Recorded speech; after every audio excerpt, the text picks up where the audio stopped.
नमस्कार friends, online take सब कुछ हिंदी में एक बार फिर से आपका स्वागत है। लाल से लिखे सब्सक्राइब बटन को क्लिक कर लें और इस चैनल को सब्सक्राइब। चलिए वीडियो को शुरू करते हैं। इस वीडियो में हम बात करने वाले हैं SBI CSP के बारे में। SBI CSP ऑनर जो भी हमारे इस चैनल के माध्यम से जुड़े हुए हैं, उनका तरह तरह का कमेंट हमारे चैनल पे आते रहता है, या जो भी हमारे टेलीग्राम चैनल पे जुड़े हुए हैं उनका तरह तरह का कमेंट जो है हमारे CSP से रिलेटिव हमारे चैनल के माध्यम से आता रहता है। उसमें बहुत सारे लोगों का डिफरेंस क्वेश्चन है, यानी कि एक तरह से कहें तो उनको पता ही नहीं है कि उनका CSP में यानी कि CSP खोलने का मकसद बैंक का क्या है, उनका CSP के प्रति क्या रोल है, इसको बहुत लोग अभी तक समझते भी नहीं हैं। इसलिए वो तरह तरह का कमेंट, जैसा कि बहुत सारे लोग कमेंट करते हैं कि क्या हम SS नहीं करेंगे तो हमारा जो है कोड बंद कर दिया जाएगा, क्या हम SS नहीं करेंगे तो जो भी हमारा ऑप्शन है उसको डिसेबल कर दिया जाएगा।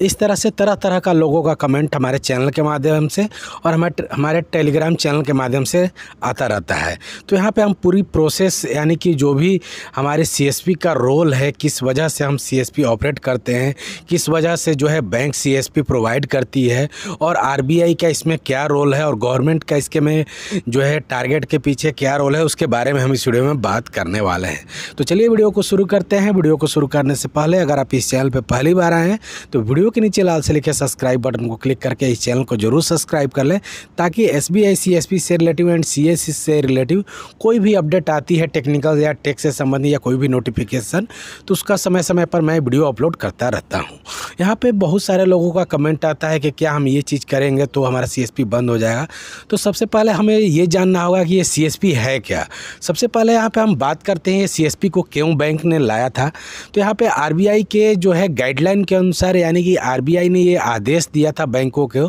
कि जो भी 2000 के से ऊपर का जो भी एक तरह से कहें एरिया है या जनसंख्या से अधिक एरिया है, वहाँ पे हमें बैंकिंग सेक्टर को प्रोवाइड करना है।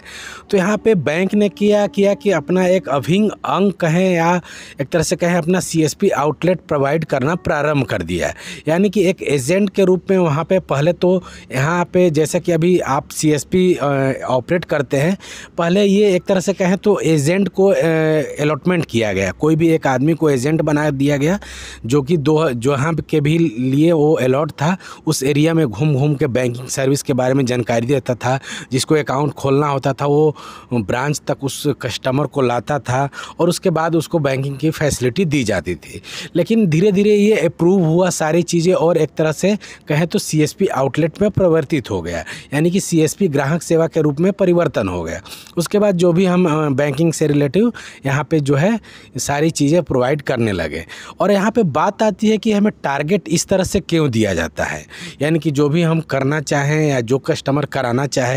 उस हिसाब से हमें टारगेट मिलना चाहिए। तो मैं यहाँ पे बता दूँ, यहाँ पे RBI ने इसीलिए इस चीज़ को बैंकों को एक तरह से निर्देश दिया था कि सभी 2000 के क्षेत्रों में जो है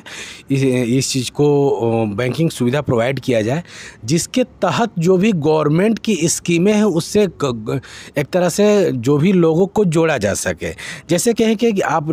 मनरेगा का जो पैसा DBT के माध्यम से आने लगा, यानी कि उसके बाद जो भी बहुत सारी चीज़ें DBT के माध्यम से आने लगे, लेकिन फर्स्ट में जो है गवर्नमेंट का पैसा जो था यानी कि DBT के माध्यम से मनरेगा के ही पैसा बैंक में आना शुरू हुआ। तो इस तरह से जो है लोगों को डायरेक्ट इसकी जानकारी मिले, और उसके माध्यम से जो भी गवर्नमेंट की स्कीम है, जैसे कि प्रधानमंत्री सुरक्षा बीमा, प्रधानमंत्री सोशल सिक्योरिटी का जो भी तीनों स्कीम है APY, गवर्नमेंट चाहती है कि इन बैंकों के ज़रिए जो है हमारा जो है सर्विस लोगों तक, यही सब फैसिलिटी को जो है लोगों तक पहुंचाने के लिए बैंक ने है जो CSP आउटलेट का जो है एक तरह से देना आरंभ किया। तो यहाँ पे बहुत सारे लोग कमेंट करते हैं जिस तरह से कि क्या हम ये नहीं करेंगे तो एक तरह से क्या है हमारा कोड बंद हो जाएगा, क्या हमारा कोड रिप्लेस हो जाएगा। तो सबसे पहले मैं आपको बताना चाहता हूँ कि जो बैंक हमें CSP प्रोवाइड करती है, जो एग्रीमेंट साइन होता है केवल 1 साल के लिए होता है। जी हाँ, आपको पता ही होगा कि हर साल आप जो है एग्रीमेंट आप रिन्यूअल करते हैं, तो बैंक बिल्कुल आपको नियमानुसार अगर आप वर्क नहीं करेंगे, अगर उसको जो है सोशल सिक्योरिटी में आप सहयोग नहीं करेंगे, तो बैंक क्या करती है कि आपको आपके जगह पे जो है दूसरे को अलॉट कर देती है। जी हाँ, हम अपने इनकम के लिए अपना सीएसपी को ऑपरेट करते हैं, लेकिन बैंक इसको ऑपरेट करती है कि जो है हमारी जो भी सर्विसेज है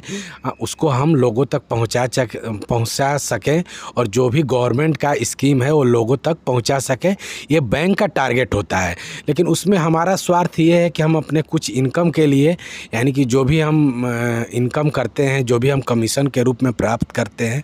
उसको हम ऑपरेट करते हैं और साथ में हमें बैंकों के जो भी निर्देश दिए जाते हैं, जैसे सोशल सिक्योरिटी कह लीजिए, एपीवाई कह लीजिए, या और भी जो आने वाले दिनों में कुछ जो भी फैसिलिटी गवर्नमेंट की होगी, हमें लोगों तक उसका पहुंचाना ही हमारा काम है। बहुत सारे लोग कहते हैं कि क्या हम ये चीज़ नहीं करेंगे तो हमारा सीएसपी जो है बंद हो जाएगा। जी हाँ, बिल्कुल बंद हो जाएगा। अगर बैंक के आप नज़र में आ जाएंगे कि आप जानबूझ के जो भी है आप वर्क नहीं कर रहे हैं इस तरह के, केवल आप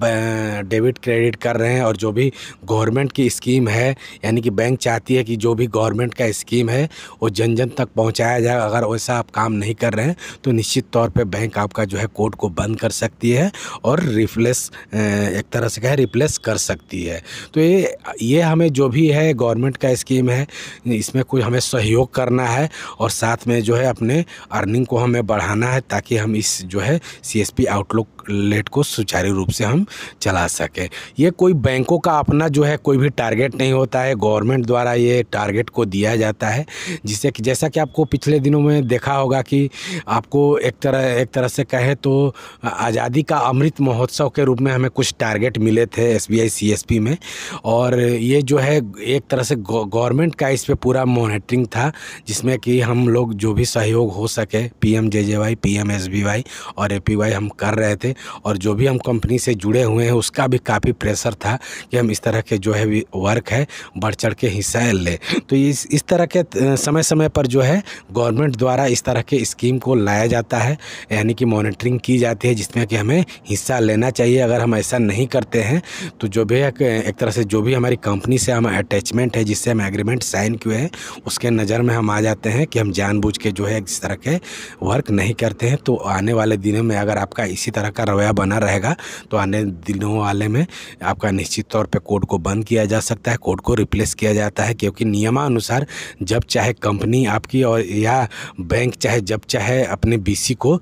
चेंज कर सकता है, क्योंकि जो एग्रीमेंट साइन होता है केवल और केवल 1 साल के लिए होता है। तो इस तरह की जो भी छोटी मोटे टारगेटेड आती हैं बैंक द्वारा या हमारी कंपनी द्वारा प्रोवाइड किए जाते हैं, उसमें हमें बढ़ चढ़ के हिस्सा लेना चाहिए और जितना हो सके हमें उसमें अपना सहयोग प्रदान करना चाहिए। तो ये छोटा सा वीडियो आपको कैसा लगा? अगर आपको ये वीडियो अच्छी लगे तो एसबीआई सीएसपी में छोटी से छोटी कोई भी अपडेट आती है तो मैं समय समय पर इस चैनल पे अपलोड करता रहता हूँ। तो उम्मीद करता हूँ कि आपने वीडियो के नीचे लाल से लिखे सब्सक्राइब बटन को क्लिक करके इस चैनल को सब्सक्राइब कर लिया होगा। अगर अभी तक नहीं किए तो वीडियो के नीचे लाल से लिखे सब्सक्राइब बटन को क्लिक करके चैनल को सब्सक्राइब करें और बेल आइकन को क्लिक कर लें, ऑल पे क्लिक करें, ताकि एसबीआई सीएसपी से रिगार्डिंग एंड सीएससी से रिगार्डिंग कोई भी अपडेट आती है तो मैं समय समय पर इस चैनल के माध्यम से अपलोड करता रहता हूँ। तब तक के लिए थैंक यू, धन्यवाद। मिलते हैं आपको नेक्स्ट वीडियो में एसबीआई सीएसपी से लेटेस्ट अपडेट के लिए।